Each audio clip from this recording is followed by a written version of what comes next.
ঘৰলৈ যাব লাগিব। মামা আহি গ'ল ন। প্ৰথম ব্লগ বনাই দিছোঁ দেই তোমাৰ। প্ৰথম একদম ভিডিঅ'ত আহি যাব দেই।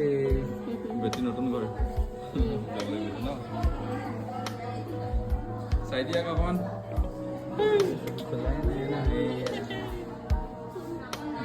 টোপনি ভাঙিলে খালি খেলিলে এতিয়া বহুতেই খেলিলে।